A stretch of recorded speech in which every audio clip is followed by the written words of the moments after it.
Do you know why pirates setting out for long voyages never brought women along but always made sure to have a few crows on board? Because during the long and tedious journeys, women would inevitably become objects of competition among the lonely and restless crew, thus affecting internal unity, whereas crows could potentially save the lives of everyone on board at critical moments. If the birds do not return, there is land. But if they do... Just a few days ago, Ragnar gathered over 20 young men, preparing to plunder the west, but in an era without compasses. No one knew for sure if there were any lands to the west, only rumors of its beautiful landscapes and lands filled with gold. Chasing such an unrealistic dream, Ragnar risked never returning, advancing towards the unknown western world with nothing but passion. Of course, Ragnar wasn't without preparation. At noon, he placed a disc-shaped device known as a sundial in the water. As is well known, shadows are shortest at noon, and the sundial was used to discern the direction of their voyage based on the length of the shadow. As long as the shadow fell precisely on the first circle, it meant they were heading westward. Otherwise, they would have to adjust the ship's direction. It must be said, the clever Vikings indeed had their methods, but they're very small in the face of nature. At night, the sea was stormed with fierce winds, thunder, and lightning. To avoid being sunk by the towering waves, they had no choice but to lower the sails and continue propelling forward with oars. That night, they endured the baptism of the storm and waves, yet the Vikings showed no fear in the face of these hardships. My boat! And the gods love my boat! Why should I not be happy? Loki! Sit down! Remember, you can't swim! The storm finally ended the next day, but a thick fog enveloped the sea, reducing visibility to less than 50 meters, rendering the sundial useless. Ragnar placed his hopes on his sunstone, but it was of no use if the sun was not visible. At a loss, the aimless crew began to despairingly curse Ragnar. There is no west. We are not sailing towards any new country,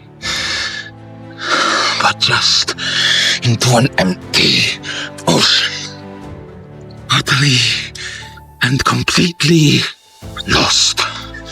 Kauko, Leif, we have been persuaded by madmen and fools. Ragnar would not let such pessimism spread. He walked over and plunged a knife into a man's throat.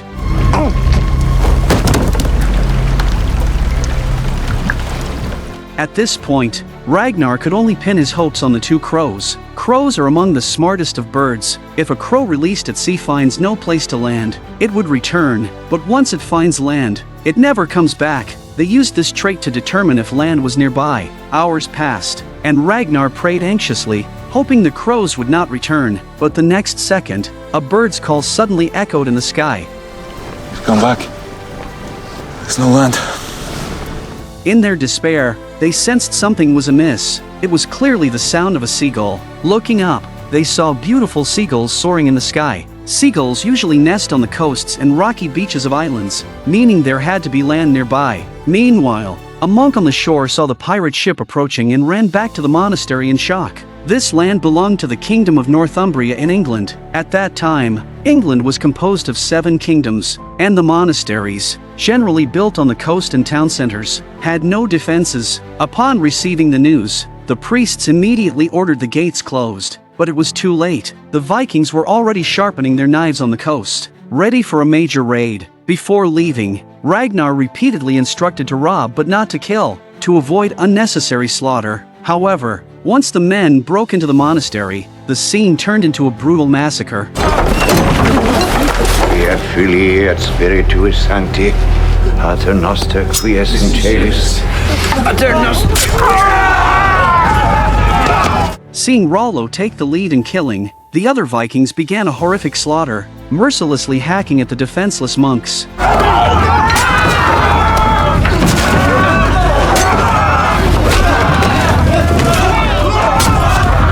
Since Ragnar had promised equality for all before, he found it difficult to intervene, so he and a few others who couldn't bear to strike took to searching for treasures.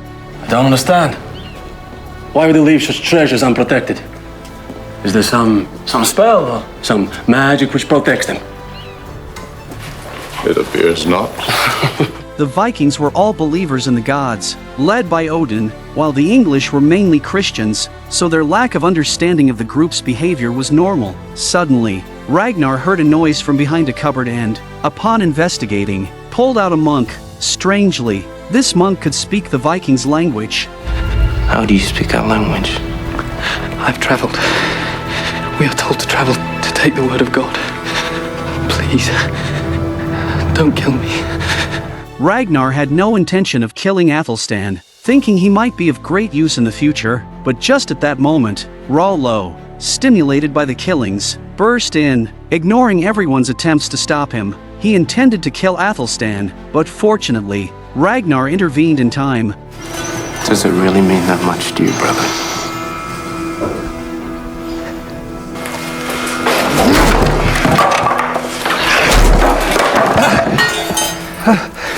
This is what we get for your god. Thus, Athelstan became part of the spoils of war, taken aboard the ship along with a great deal of gold and treasures, as the crew returned home with their loot. On the journey back, Ragnar pressed Athelstan, asking if England was really just that small. Athelstan truthfully explained that their monastery was just a tiny part of one of the 7 kingdoms of England, located on a small island, but Athelstan failed to notice the greedy look in Ragnar's eyes, mixed with ulterior motives. A few days later, Ragnar and his crew successfully returned home, where crowds had already gathered, waiting to celebrate their triumphant return. At that moment, Earl had Ragnar brought to him, shamelessly claiming all the spoils of war for himself. Under the pretext of Ragnar's unauthorized sea voyage, Ragnar led Athelstan back home like a dog, tying him to a tree trunk in his yard. He then called his 2 children to play with this pet brought back from a foreign land. What is wrong with your head? When we become monks, they cut our hair. It marks us out. You can touch him. You'll find it hard to believe, but Athelstan was traded to Ragnar for a shipload of treasure, using the excuse of Ragnar's unauthorized voyage. Earl took all the spoils for himself, leaving Ragnar and his men, who had risked their lives to bring back these treasures, to choose only one item each. Earl's actions were motivated by greed and a desire to assert his absolute authority. He had a vague feeling that Ragnar was threatening his position in the eyes of the people, as everyone watched Ragnar make his choice. To everyone's surprise, he chose Athelstan from among all the treasures. I will take the priest for my slave. The priest? Ragnar's choice was met with laughter, seeming like an utterly foolish decision. However, in Ragnar's eyes, Athelstan was not just any ordinary slave. Athelstan's knowledge of the Western world could greatly facilitate Ragnar's next expedition to the West. Moreover, Ragnar was well aware that Earl was seizing this opportunity to eliminate him. Choosing Athelstan would minimize his threat to Earl. Ragnar brought Athelstan home and introduced him to his family, with his children being extremely curious about this foreigner, because they had been apart for half a month. Lagertha couldn't wait to pull her husband into the room. It must be said, the noise was indeed quite loud, and with the room divided by a lattice, Athelstan could both hear and see, leaving him completely restless. What's more, Ragnar even extended an invitation to Athelstan. We want to ask you something. Come and join us, priest. Come on. Wouldn't you like to?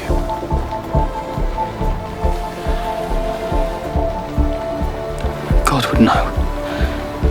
What if you look the other way? Sanctificate nomen tuum, adveniat. Go to sleep then, with your God. Ultimately, Athelstan resisted the temptation, unaware that this was actually a test and trial by Ragnar. Meanwhile, Earl took advantage of the dead of night, summoning his steward and a young slave to dig holes to bury the treasures plundered by Ragnar's team. The boy was puzzled as to why they were burying all these gold and silver treasures. Sven explained truthfully that we Vikings believe our gods ensure our souls enter Valhalla after death, where we can use the wealth accumulated in life. But the hoard needs protection. Somebody to look after it.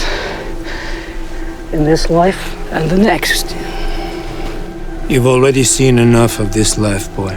After saying this, Sven strangled the boy to death, and the poor boy thus became the guardian of this batch of treasures. Days passed, and Athelstan's hair began to grow out. causing him great guilt. In medieval Europe, Christians kept such hairstyles to guard their faith. Athelstan, risking punishment from his master, stole a knife and began to shave his head, undeterred even by the prospect of his head bleeding profusely. However, Ragnar's family did not actually treat him as a slave, and Athelstan gradually reduced his fear of Ragnar. During a drunken state, Athelstan disclosed everything about the western continent to Ragnar. He lived in England, which comprised 7 kingdoms, and the place where Ragnar landed was one of them, the powerful kingdom of Northumbria, ruled by King Earl. Ragnar was perplexed, asking why they could so easily rob your monasteries if it was such a strong kingdom. Athelstan replied helplessly, saying before your arrival, we never thought someone would rob a monastery because, in the eyes of us Saxons, who would disrespect God to such an extent? Ragnar wanted Athelstan to teach him their language, and Athelstan agreed without hesitation. However, the next day, Ragnar took Athelstan to Earl again, sharing the intelligence he got from Athelstan. He has traveled a great deal, and he has told me that there are many countries to the west. He has also told me about his England, about its kings and his customs. And what have we to do with his customs? He has informed me of a large town near to the temple that we raided before. And in this town there are other temples, and surely other riches. Only then did Athelstan realize he had been tricked by Ragnar, who wanted to lead another expedition west to plunder his homeland. Ragnar hoped Earl would return the ships to him, promising that all treasures brought back could belong to Earl. I could go there myself. Yes, you could, my lord. But why put yourself in danger? Why not leave it to someone who has more experience of this journey? And someone who is more expendable. After much thought, Earl found the idea reasonable, but he stipulated a condition that his subordinate, Canute, must accompany them. Earl's requirement was partly to prevent Ragnar from hoarding treasures and partly because he wanted to know what navigation technology Ragnar used. After learning it, he could eliminate Ragnar, who threatened his position. On the way home, Athelstan felt utterly despondent and furious, thinking, I treated you as a friend, but you played me for a fool, drawing out my words, making me betray God and become an accomplice in the slaughter of my own people. For Ragnar, Athelstan was no longer that important, so he drew his dagger and cut off Athelstan's neck collar. Athelstan looked up at the fate of others who had been captured with him. How could he escape their clutches in Viking territory? Reluctantly, Athelstan had no choice but to follow Ragnar obediently. Upon returning, Ragnar suggested that his wife Lagertha join them on the journey, although it was Lagertha's long-desired wish. Who would take care of their children? Ragnar pointed to Athelstan standing nearby. Hearing this, Bjorn felt incredibly reluctant. Lagertha approached and warned Athelstan. If any harm befalls my children, I will tear the lungs out of your body, priest. It's the second trip of the expedition, and while everyone is getting ready, Canute stares back at Lagertha with a lecherous look on his face. Rollo, seeing this, furiously pinned Canute to the ground, warning him that any improper thoughts towards Lagertha would be met with immediate death. With the experience from the first journey, the group smoothly landed on the western continent. However, due to the previous raid, the English had already strengthened their defenses along the coast. When the two sides met, they immediately engaged in combat, but the English stood no chance against the formidable Vikings.